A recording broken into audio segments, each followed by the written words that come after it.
make our way into the night tonight. Before I show you the satellite and radar imagery, I want to talk about the upper air pattern, and specifically, I just want to point out our jet stream. This is important because it is going to contribute to a series of lows impacting us in the lower Great Lakes over the coming days. Not only that, but we're going to get some surges of mild air with those lows. So the trade-off will be warm days that are accompanied with rain, and then eventually there's going to be a little bit of a cool down also. Here's the satellite and radar right now. So this is the first of a series of lows. Again, that's going to impact us through this week. We're just getting some spotty showers around places like Barrie, as well as just to the north of Newmarket, Bradford, for example, and a couple of light showers just starting to make their way into the Markham area. The bulk of the precipitation here is going to move through during the overnight hours. And then watch what happens into tomorrow. This second wave of moisture is essentially riding the U.S. border. So for us in the city of Toronto and really the GTA, we're going to be right on the edge of this system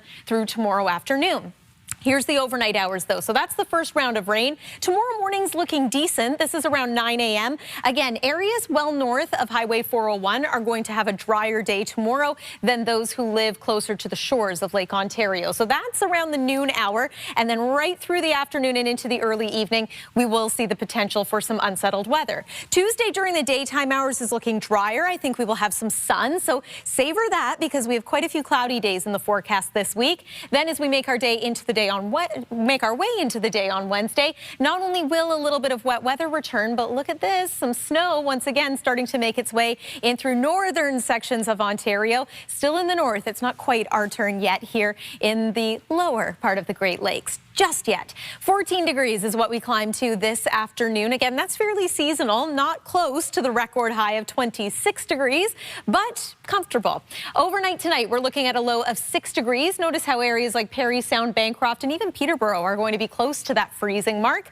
And with the wet weather in the forecast following us into the day tomorrow, some cloud cover. Yeah, not a very high UV index, but the afternoon high will, for us, be around 12 degrees. So that, too, is not bad for this time of year. 7-day forecast looks like this. These are the temperature swings I'm talking about. 8 degrees only for the daytime high on Tuesday. Then Wednesday, we're up around 16 degrees, then back down around 12 for Thursday. Again, some pretty cloudy days in the forecast. Wednesday's looking like it could be pretty unsettled. Still keeping my eye on next weekend, and at this point, it's looking decent. That's the 7-day forecast. Andrea and Raheem, over to you. Thank you, Lyndsay.